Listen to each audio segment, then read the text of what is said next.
আসসালামু আলাইকুম। বাংলাদেশি অনলাইন স্কুলের পক্ষে আবার সবাইকে আমার আজকের ক্লাসে স্বাগত জানাচ্ছি। আমি রোকসানা বেগম, সহকারী শিক্ষক আজিমুদ্দিন উচ্চ বিদ্যালয়। আমি অষ্টম শ্রেণীর বিজ্ঞান এবং ষষ্ঠ শ্রেণীর বিজ্ঞান নিয়ে তোমাদের সাথে আছি। প্রায় সপ্তাহে বেশ কয়েকদিন আমি তোমাদের সাথে আছি। তো গত ক্লাসে আমরা অষ্টম বিজ্ঞানে পড়েছিলাম পরমাণুর গঠন, পারমাণবিক সংখ্যা, ভর সংখ্যা। মনে আছে নিশ্চয়ই তোমাদের? মনে না থাকলেও আমি আবার একটু মনে করিয়ে দিয়ে আমরা সামনে যাব, যে পরমাণু গঠনের পরের যে অংশটুকু সেখানে আমরা যাব। তো আমরা আগে কি জেনেছিলাম একটু মনে করে আসি। আমরা স্লাইডে যাই আবার।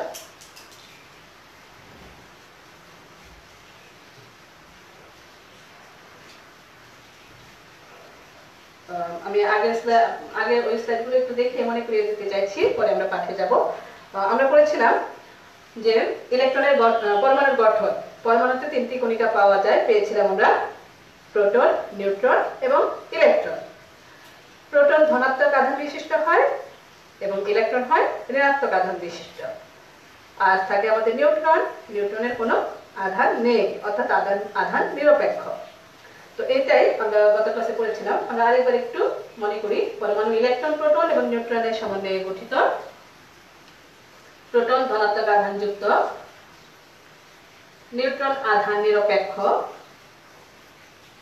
ইলেকট্রন ঋণাত্মক আধান যুক্ত। প্রোটন এবং নিউট্রনকে একত্রে বলা হয় নিউক্লিয়াস।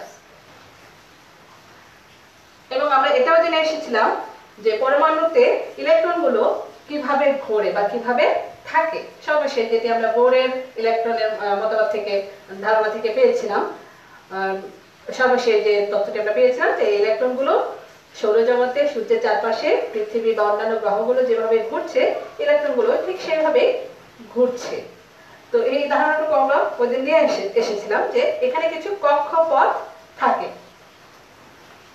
তো এখানে একটি জিপ ছবি দিয়েছি, দেখো এভাবে ইলেকট্রনের ঘূর্ণনটা ঠিক এরকম হয়। মাঝখানে যদি কেন্দ্র হয়, নিউক্লিয়াস হয়, তাহলে এর চারপাশে কক্ষপথে ঘোরে। এখন আজ আমরা এইগুলো নিয়ে জানবো যে আসলে কক্ষপথ কয়টি থাকে, কিভাবে থাকে, কোন কক্ষপথে কতগুলো ইলেকট্রন থাকবে, সেগুলো নিয়ে আজ আমরা একটু আলোচনা করব। অর্থাৎ ইলেকট্রনের ঘূর্ণন কক্ষপথে, তাই তো? আমরা এটাকে বলতে পারি ইলেকট্রনের বিন্যাস। পরমাণুতে ইলেকট্রন বিন্যাস, এটাই আজ আমাদের আলোচনার বিষয়। তোমাদের বই, পাঠ্য বইয়ের 60 পৃষ্ঠায় পাঠ 9 থেকে 11 এই বিষয়ে আলোচনা আছে। আমরা সেটুকু আজ আলোচনা করব। তো আমরা মূল আলোচনায় যাই। আমরা আগের দিন এই জেনে এসেছি যে ইলেকট্রন নিউক্লিয়াসকে কেন্দ্র করে সুনির্দিষ্ট কক্ষপথে ঘুরে। কক্ষপথে ইলেকট্রনগুলো যখন ঘুরতে থাকে, তখন কোন কক্ষপথে কতগুলো ইলেকট্রন থাকবে এবং কক্ষপথ কতগুলো হবে, এটা নিয়ে আমাদের মনে প্রশ্ন নিশ্চয়ই যাচ্ছে। ইলেকট্রন কতগুলো থাকবে এবং এরা কোন কক্ষপথে কতগুলো ইলেকট্রন বিন্যস্ত হবে। আমরা গত ক্লাসে পারমাণবিক সংখ্যা সম্পর্কে জেনে এসেছিলাম।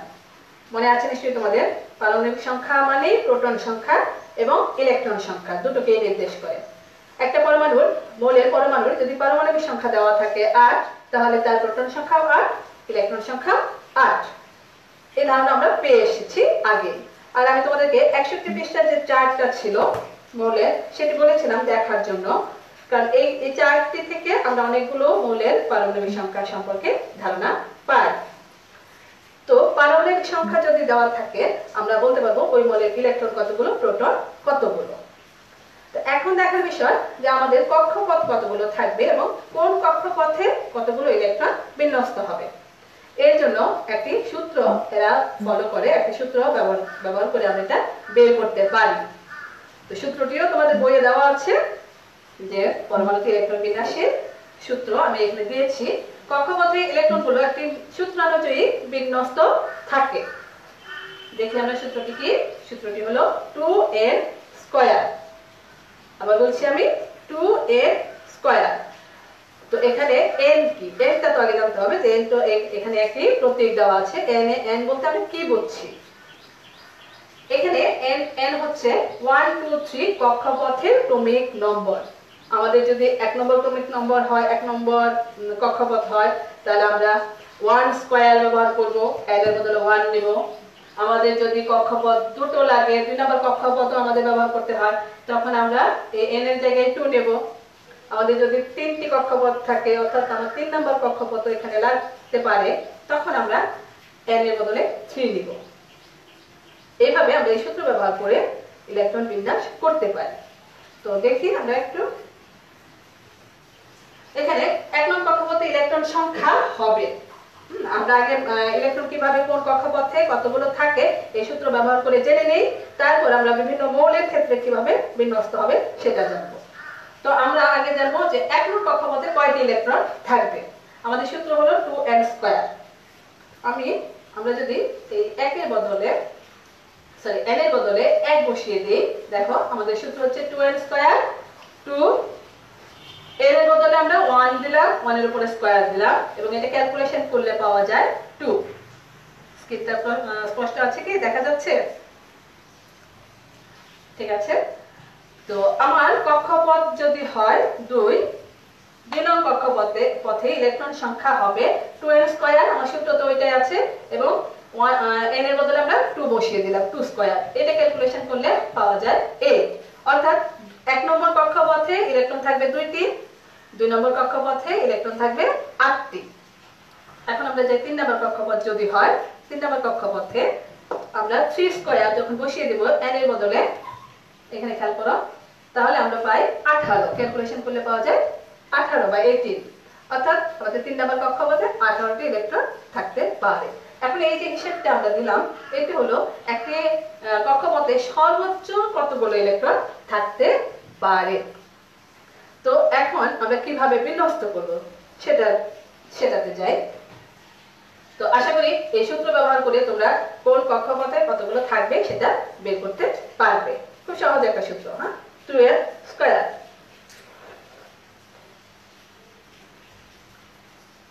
আচ্ছা, এখানে আমি যেটা বলেছিলাম যে আমাদের 61 পৃষ্ঠায় অনেকগুলো মৌলের পরমাণুর পারমাণবিক সংখ্যা দেওয়া আছে। এখন আমাদের কোন মৌলের পারমাণবিক সংখ্যা যদি 6 হয়, তাহলে আমরা এখান থেকে কি বুঝি? আমি এটা ক্লাসে সাধারণত একক কাজে করে, আমি এখানে এটাই ব্যাখ্যা করছি তোমাদের জন্য, তোমরা নিজেরা একটু খাতায় করে নেবে। এখন আমার সাথে করতে পারলে ভালো, না হলে পরে একসময় করে নেবে। কার্বনের পারমাণবিক সংখ্যা দেওয়া আছে 6। তাহলে তার প্রথম কক্ষপথে সর্বোচ্চ কয়টি যেতে পারে? আমরা জেনেছি সূত্র অনুযায়ী 2টি। 6 থেকে 2 যদি প্রথম কক্ষপথে চলে যায়, তাহলে তার অবশিষ্ট থাকে 4টি।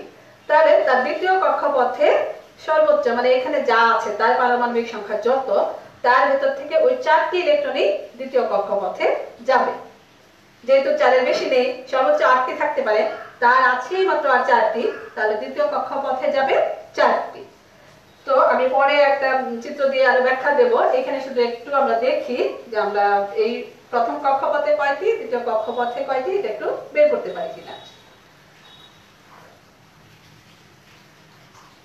তো আমরা এখানে দেখি কার্বনের পারমাণবিক সংখ্যা 6, এবং দেখো 2 এবং 4 এইভাবে ভাগ হয়ে আছে। অর্থাৎ প্রথম কক্ষপথে 2টি হবে, পরের কক্ষপথে, দ্বিতীয় কক্ষপথে 4টি থাকবে।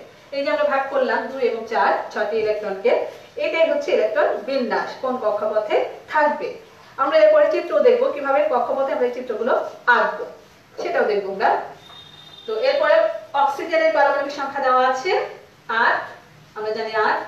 তো আমরা এখানে 8 কে যদি ভাগ করি 2 এবং 6, প্রথম কক্ষপথে সর্বোচ্চ 2টি থাকতে পারে, 8 থেকে 2 চলে গেলে থাকলো 6, তার মানে দ্বিতীয় কক্ষপথে 6টি থাকতে পারবে। এইভাবেই বিন্যস্ত হবে অক্সিজেনের ইলেকট্রন। এখন আমরা একটু বড় সংখ্যা নিলাম, ক্লোরিন, যার পারমাণবিক সংখ্যা হচ্ছে 17। অর্থাৎ এর ইলেকট্রন সংখ্যা 17। 17 কে যদি আমরা বিন্যস্ত করি, প্রথম কক্ষপথে 2টি গেল, হ্যাঁ, আমরা জানি প্রথম কক্ষপথে সর্বোচ্চ 2টি থাকতে পারে। 17 থেকে আমরা দুটো এখানে দিয়ে দিলাম, রয়ে গেল 15টি। 2 নম্বর কক্ষপথে আমরা জানি সর্বোচ্চ 8টি থাকতে পারে, আমরা 2 নম্বর কক্ষপথে 8টি দিয়ে দিলাম, 10 চলে গেল 2 কক্ষপথে, 8 এবং 2 10। 17 থেকে 10 বাদ দিলে আর কতটি থাকে? 7টি। তাহলে 3 নম্বর কক্ষপথে ওই বাকি 7টি চলে যাবে ইলেকট্রন। আমরা জানি 3 নম্বর কক্ষপথে সর্বোচ্চ 18টি থাকতে পারে। তো এইভাবে ক্লোরিনের পরমাণু তিনটি কক্ষপথে বিন্যস্ত হবে, 2 আর 7। তো এখানে আমরা দেখলাম যে কার্বনের বেলায় দুটো কক্ষপথ লেগেছে, অক্সিজেনেও দুটো লেগেছে, ক্লোরিনে লেগেছে 3টি। এখন কোন কোন মৌলে পরমাণু থাকতে পারে এমন যার পারমাণবিক সংখ্যা 1, তাহলে তার একটা কক্ষপথই যথেষ্ট। যেমন আমাদের হাইড্রোজেনের পারমাণবিক সংখ্যা 1, তার ইলেকট্রন সংখ্যা 1 এবং একটি কক্ষপথেই শুধু তার একটি ইলেকট্রন বিন্যস্ত থাকবে। আবার আমরা জানি হিলিয়ামের পারমাণবিক সংখ্যা 2, তার ইলেকট্রন সংখ্যা হবে 2, এখানেও তার একটি কক্ষপথ হলেই যথেষ্ট। তো এইভাবে আমরা 2n² সূত্র ব্যবহার করে বিভিন্ন কক্ষপথে কতগুলো ইলেকট্রন বিন্যস্ত থাকবে সেটি বের করতে পারি। তো পরিষ্কার করতে পেরেছি আশা করি। এখন আমরা একটু সামনে আগাই, আমরা একটু চিত্রের মাধ্যমে দেখি যে ইলেকট্রনগুলো কিভাবে বিন্যস্ত থাকে।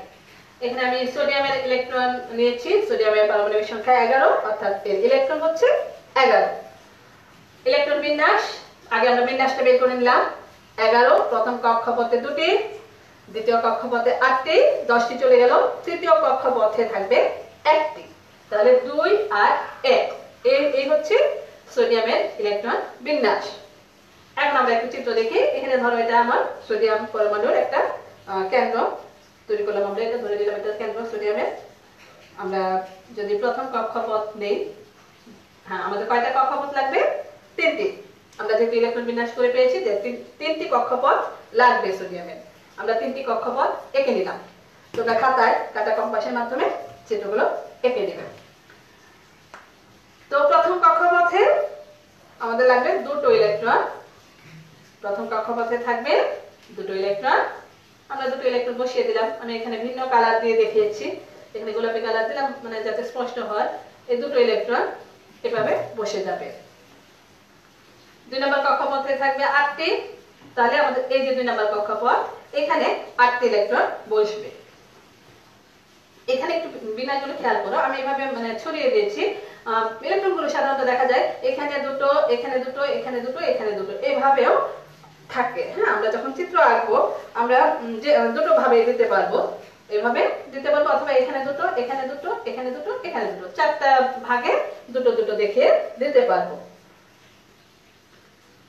এবং আমাদের তৃতীয় কক্ষপথে ইলেকট্রন থাকবে 7টি, সরি 1টি, তাহলে এই যে 1টি ইলেকট্রন তৃতীয় কক্ষপথে দিয়ে দিলাম। তো এইভাবে আমরা চিত্র এঁকে পরমাণু ইলেকট্রন বিন্যাস করতে পারি। আমি তোমাদেরকে সোডিয়াম পরমাণুর বইয়ে যে চিত্রটা আছে আমি বলবো ওটি ফলো করার জন্য। আমি এখানে সংখ্যাটা দেখানোর জন্য 8টাকে এইভাবে ভাগ করে দিয়েছিলাম।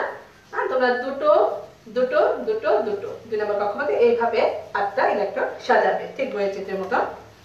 আমি বইয়ের চিত্রটা দেখিয়ে দিচ্ছি, এটার মতো, ঠিক আছে?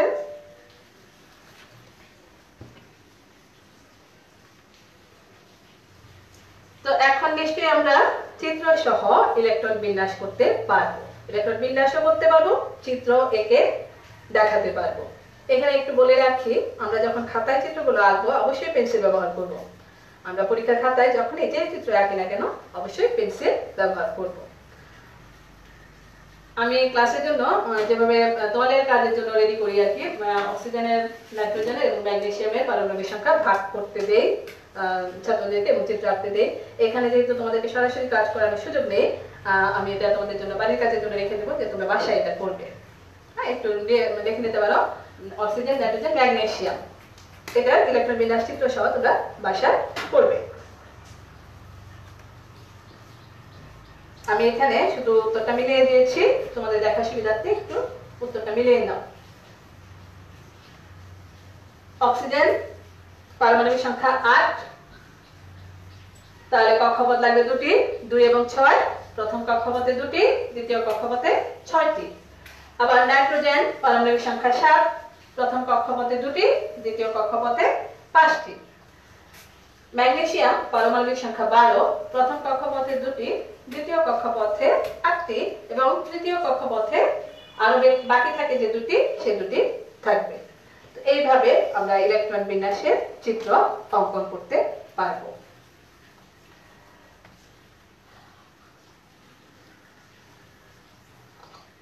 তো এই ছিল আমাদের ইলেকট্রন বিন্যাসের মূল আলোচনা। এখন ইলেকট্রন বিন্যাসের উপর ভিত্তি করে আমাদের পরবর্তী যে আলোচনাটি আছে যে মৌলের ধর্ম, পাঠ 12 এবং 13। আমি আজকে এই ক্লাসটি আমরা শেষ করে ফেলবো। এই টপিকটাই বাকি আছে, আমাদের সময়ও আছে, আমরা আজ এটি শেষ করে ফেলবো। ইলেকট্রন বিন্যাসের সাথে মৌলের ধর্ম কিভাবে নির্ভর করে। তো আমরা এতক্ষণ জানলাম যে কোনো মৌলিক পদার্থের ইলেকট্রনগুলো কিভাবে, পরমাণুতে ইলেকট্রনগুলো কিভাবে বিন্যস্ত থাকে। এই ইলেকট্রন বিন্যাসের উপর ভিত্তি করে মৌলের ধর্মগুলো অনেক সময় বিভিন্নতা প্রকাশ করে। যেমন কোনো কোনো মৌল কখনো কখনো সক্রিয় হয়, কোনো কোনো মৌল থাকে নিষ্ক্রিয়, আবার কখনো আধানযুক্ত হয়। তো এই যে ধর্মগুলো মৌলের কেন হয়, কিভাবে হয়, সেটি আমরা একটু দেখি যে কখন এরা স্থিতিশীল থাকতে চায়। সাধারণত আমরা যে ইলেকট্রন বিন্যাসে জানলাম যে সর্বোচ্চ কোনো কক্ষপথে কতটি ইলেকট্রন থাকতে পারে সেটা আমরা জানলাম। তো কোনো মৌলের কক্ষপথে পথ যদি ইলেকট্রন বিন্যস্ত হয়ে ওই কক্ষপথ পূর্ণ থাকে, হ্যাঁ, ধরো কোনো মৌলের কক্ষপথ, কোনো মৌলে আমি হিলিয়ামের কথা বলেছিলাম, হিলিয়ামের ইলেকট্রন পারমাণবিক সংখ্যা 2, তার মানে ইলেকট্রন 2, তার একটি কক্ষপথে 2টি ইলেকট্রন থাকবে। তো এখানে কিন্তু তার আর কোনো মানে ফাঁকা জায়গা নেই, ইলেকট্রন বাকি থাকলো না, দুটোই আছে, দুটো একটা কক্ষপথ ফিল আপ করে দিল। আবার আরেকটি মৌল নিতে পারি আমরা, যেমন নিয়ন, তার ইলেকট্রন হচ্ছে 10, পারমাণবিক সংখ্যা 10, তাহলে ইলেকট্রন সংখ্যা হচ্ছে 10। প্রথম কক্ষপথে 2 এবং পরের কক্ষপথে 8টি থাকবে, অর্থাৎ তার দুটো কক্ষপথই পূর্ণ। এরকম যদি হয় কোনো মৌলের পরমাণুর সর্বশেষ কক্ষপথ তার জন্য, হ্যাঁ, আর যেমন হিলিয়ামের জন্য প্রথম কক্ষপথই তার সর্বশেষ কক্ষপথ, আবার নিয়নের জন্য দ্বিতীয় কক্ষপথ তার সর্বশেষ কক্ষপথ। তো সর্বশেষ তার জন্য যে সর্বশেষ কক্ষপথ সেটি যদি পূর্ণ থাকে, এই অবস্থায় থাকলে পরমাণুগুলো সাধারণত নিষ্ক্রিয় অবস্থায় থাকে এবং এই অবস্থাটাকে বলা হয় স্থিতিশীল অবস্থা। তো প্রত্যেকটা মৌলের পরমাণুরই একটা ধর্ম থাকে, মৌলের ধর্মই থাকে যে স্থিতিশীলতা অর্জন করা, নিষ্ক্রিয় থাকা। তারা চেষ্টা করে সবসময় নিজে নিষ্ক্রিয় থাকবে, অর্থাৎ তার সর্বশেষ কক্ষপথটা পূর্ণ রাখতে চায়। এই প্রবণতার জন্য দেখা যায় যে কোনো কোনো পরমাণুর শেষ কক্ষপথে যদি একটি ইলেকট্রন বেশি থাকে, হ্যাঁ, লাস্ট কক্ষপথে শুধুমাত্র একটি ইলেকট্রন আছে, এমন যদি হয়। আবার কোনো কোনো পরমাণু আছে যে হয়তো দ্বিতীয় কক্ষপথে 8টি ইলেকট্রন আছে, আর একটি হলেই 7টি আছে, আর একটি হলেই 8টি হয়ে যাবে, মানে একটা কম থাকে। এইরকম যে মৌলগুলোর ক্ষেত্রে এরকম হয়, তখন দেখা যায় যে এরা ইলেকট্রনগুলো হয় একটা ইলেকট্রন থাকলে দিয়ে দিতে চায়, আর যদি 7টা আছে তাহলে সে চায় যে আমি আরেকটা ইলেকট্রন নিয়ে আমার 8টা বানিয়ে ফেলি। আর যার একটা ইলেকট্রন থাকে সে চায় যে আমি এই একটা ইলেকট্রন কাউকে দিয়ে দিই, তাই না? তাহলে হয় কি, হয় দিতে চায়, না হলে নিতে চায়, অথবা কি করতে চায়, ভাগাভাগি করতে চায়। এই যে আদান প্রদান, ইলেকট্রনগুলোর যে আদান প্রদান ঘটে মৌলের পরমাণুগুলোর মধ্যে, এই আদান প্রদানের মাধ্যমে মৌলগুলো নিষ্ক্রিয়তা অর্জন করে এবং পাশাপাশি একজন আরেকজনের সাথে ইলেকট্রন ভাগ করে যৌগ গঠন করে। তো এই যে ধর্ম, এই মৌলের ধর্মটা কার উপর ভিত্তি করে হচ্ছে? ইলেকট্রন বিন্যাসের উপর ভিত্তি করে, যে ইলেকট্রন কিভাবে বিন্যস্ত আছে তার উপর ভিত্তি করে এই ধর্মগুলো প্রদর্শন করে। তো আমরা জানলাম যে প্রতিটি পরমাণুই চায় স্থিতিশীল অবস্থায় থাকতে। একটি পরমাণুর সর্বশেষ কক্ষপথটি, আমি এতক্ষণ যা বললাম এখানে তাই দিয়েছি, একটি পরমাণুর সর্বশেষ কক্ষপথটি যদি পূর্ণ থাকে তবে সেই পরমাণুটি বেশ নিষ্ক্রিয় বা স্থিতিশীল হয়। যেমন হিলিয়াম পরমাণুতে 2টি ইলেকট্রন থাকে, আমরা একটু চিত্রের মাধ্যমে আরেকটু দেখি। তার প্রথম কক্ষপথ একটাই কক্ষপথ, তার 2টো ইলেকট্রন, এই কক্ষপথটি পূর্ণ করে দিয়েছে, অর্থাৎ সে এভাবে নিষ্ক্রিয়। প্রথম কক্ষপথে যেহেতু সর্বোচ্চ 2টি ইলেকট্রন থাকতে পারে, তাই হিলিয়াম পরমাণু বেশ স্থিতিশীল এবং নিষ্ক্রিয়তা দেখায় বা নিষ্ক্রিয় ধর্ম প্রদর্শন করে। তো এইখানে একটু খেয়াল করো, এখানে আমি আরেকটি চিত্র দিয়েছি, একটা ডিপ চিত্র। এখানে সোডিয়াম, এখানে ক্লোরিন। খেয়াল করো, সোডিয়ামের পরমাণু ইলেকট্রনগুলো লাল এবং ক্লোরিনের ইলেকট্রনগুলো সবুজ। এখানে কি দেখা যাচ্ছে যে লাল একটি পরমাণু ক্লোরিনের সবুজ পরমাণুর সাথে গিয়ে যুক্ত হচ্ছে। তাহলে কি হচ্ছে, সোডিয়ামের লাস্ট একটি কক্ষপথ আছে, একটু ভালো করে খেয়াল করো। যখনই একটি ইলেকট্রন এখানে চলে গেল, তার ওই কক্ষপথটি বিলীন হয়ে গেল, অর্থাৎ সে 2 নম্বর কক্ষপথে 8টি ইলেকট্রন পূর্ণ করে ওই যে স্থিতিশীল অবস্থা পাওয়ার চেষ্টা করে।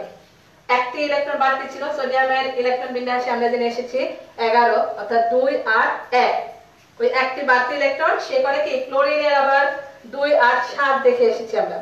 7টা আছে অর্থাৎ একটা চায়, ক্লোরিন চায় একটা নিতে আর সোডিয়াম চায় একটা দিতে। তো এখানে সোডিয়াম ক্লোরিনকে একটি ইলেকট্রন দিয়ে দিল আর ক্লোরিন সোডিয়ামের কাছ থেকে একটি ইলেকট্রন নিয়ে নিল।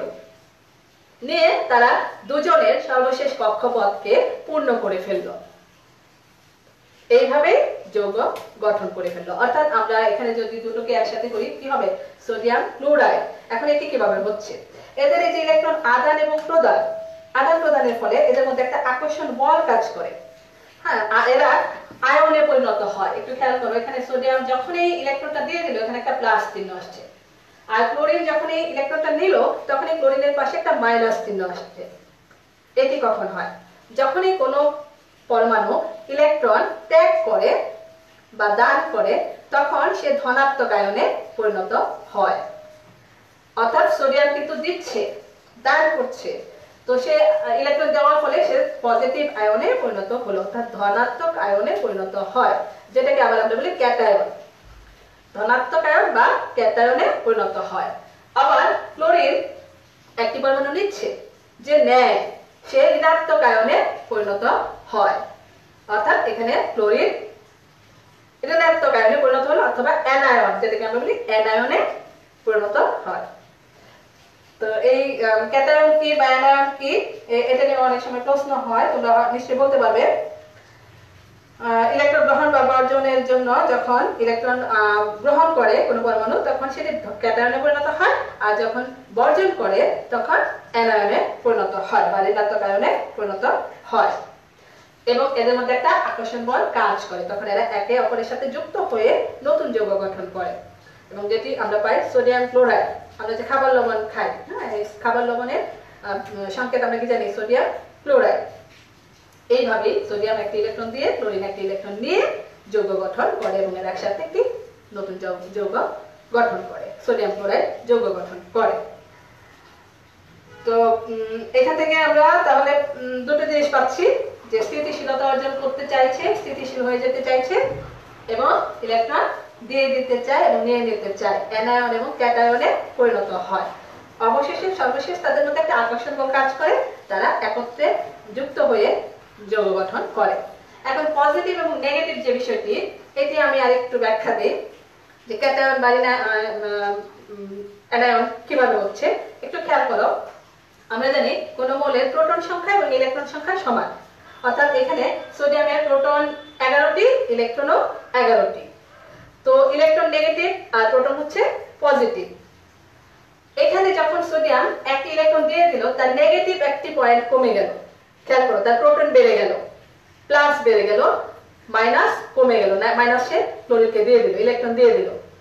এই জন্য সোডিয়াম ধনাত্মক আয়নে পরিণত হলো, কারণ তার প্রোটন বেশি আছে, এখন ইলেকট্রন কম, প্রোটন বেশি, ইলেকট্রন তো সে দিয়ে দিল একটি, তাহলে সে এইভাবে ধনাত্মক আয়নে পরিণত হয়।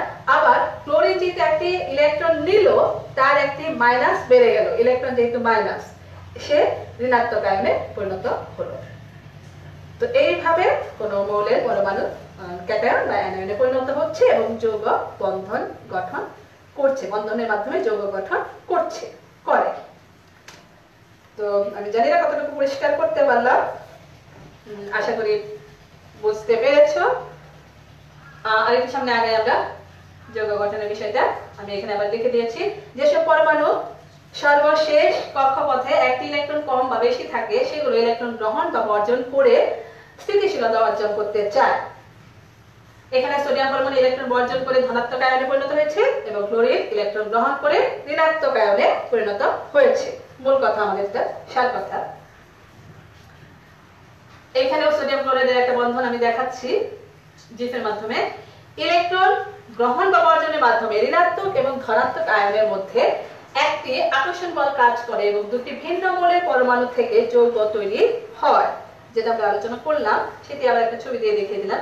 এখন এখানে ইলেকট্রন বিন্যাসটা একটু দেখবো আমরা। হ্যাঁ, যৌগ গঠন করার পর এখানে যে ইলেকট্রন বিন্যাস, আমরা যদি সমীকরণের আকারে দেখাই তখন কিভাবে দেখাবো। এটা তোমাদের লাস্ট 62 পৃষ্ঠায় সর্বশেষ যে অংশটুকু, এটুকু আমরা এখানে একটু বোঝার চেষ্টা করি। আমরা একটু আগে বলেছিলাম যে সোডিয়াম কি করছে, ইলেকট্রন দিয়ে প্লাস হয়ে যাচ্ছে, ইলেকট্রন মাইনাসে দিয়ে দিচ্ছে, নিজে পজিটিভ হয়ে যাচ্ছে, তাই না? তো সোডিয়াম এখানে খেয়াল করো, সোডিয়াম প্লাস হয়ে যাচ্ছে যখন ইলেকট্রন দিয়ে দিচ্ছে, ইলেকট্রন কিন্তু মাইনাস, এই জন্য ইলেকট্রনের উপর আমরা মাইনাস দিয়ে দিলাম। বোর্ডটা ক্লিয়ার আছে তো?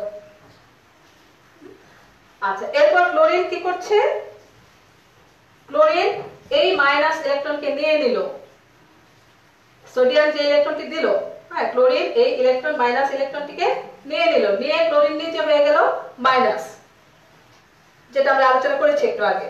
এটাই আমরা এখানে শুধু বিক্রিয়া আকারে দেখাচ্ছি। এখন এই দুজন মিলে যে যৌগটি তৈরি করলো, সেই যৌগটির নাম আমরা কি বললাম, সোডিয়াম ক্লোরাইড।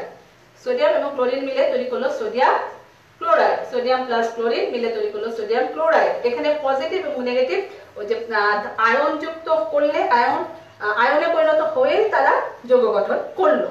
তখন সোডিয়াম ছিল পজিটিভ, ক্লোরিন ছিল নেগেটিভ, প্লাস মাইনাস দুজন মিলে আকর্ষণ বল কাজ করলো এবং একটি যৌগ তৈরি করলো।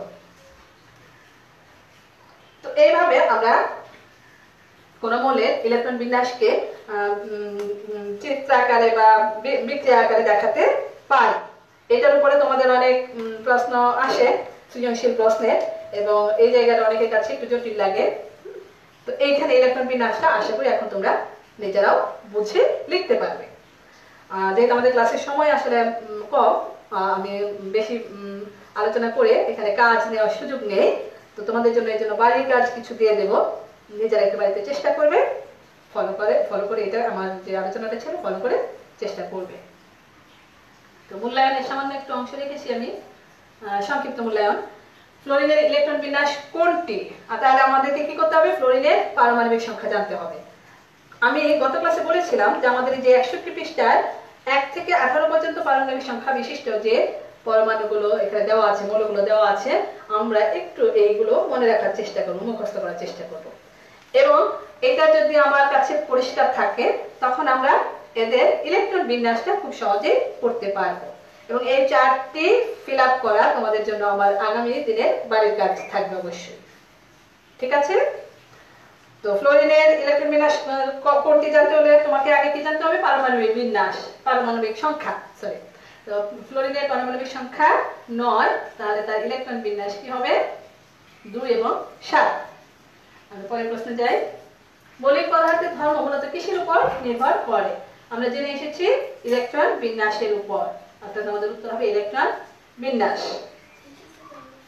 পরমাণু স্থিতিশীল বা নিষ্ক্রিয় অবস্থায় আসতে পারে কখন? দেখো কিভাবে, অন্য পরমাণু থেকে ইলেকট্রন গ্রহণ করে সে নিষ্ক্রিয় অবস্থায় আসতে পারে, অন্য পরমাণুকে ইলেকট্রন দিয়ে সে দিয়েও নিষ্ক্রিয় অবস্থায় আসতে পারে, অন্য পরমাণুর সাথে ইলেকট্রন ভাগাভাগি করে অথবা দিয়ে নিয়ে দুটো কাজ করে সে ইলেকট্রন বিন্যাস নিষ্ক্রিয়তা অর্জন করতে পারে। তাহলে এর উত্তর হবে কি 1, 2 এবং 3 সবগুলোই, তাই না? এটাও আমি ক্লাসের দলীয় কাজে করাই, আমাদের এখানে সময় কম, আমি তোমাদের জন্য এটাও বাড়ির কাজের জন্য রেখে দিচ্ছি। এখানে ফ্লোরিন এবং হাইড্রোজেন এবং ক্লোরিন এবং ম্যাগনেসিয়ামের যৌগ গঠন রাসায়নিক সংকেতের মাধ্যমে দেখানোর জন্য বলেছিলাম। আমরা একটু আগে সোডিয়াম ক্লোরাইডের রাসায়নিক সংকেত যেভাবে ব্যবহার করেছি, ইলেকট্রন প্লাস মাইনাস ব্যবহার করে, এইভাবে এই দুটো কেউ তোমরা বিন্যস্ত করার চেষ্টা করবে, রাসায়নিক সংকেতের মাধ্যমে দেখানোর চেষ্টা করবে। এটাও তোমাদের বাড়ির কাজ, একটু ভালো করে দেখে নেবে। আমাদের ভিডিওগুলো তো পেজে থাকে, সেখান থেকে বাড়ির কাজগুলো দেখে করার চেষ্টা করবে। আর 61 পৃষ্ঠা যে চার্টগুলো আছে সেগুলো ইলেকট্রন বিন্যাস, এই দুটোই আমি তোমাদের জন্য বাড়ির কাজ দিয়ে দিলাম। আশা করি পারবে সবাই তোমরা। তো এই পর্যন্তই, আজ আর আগাতে পারছি না, আমাদের সময় শেষ। পরবর্তী ক্লাস পর্যন্ত সবাই ভালো থাকো, সুন্দর থাকো, সুস্থ থাকো, সেই কামনা। সবাইকে ধন্যবাদ।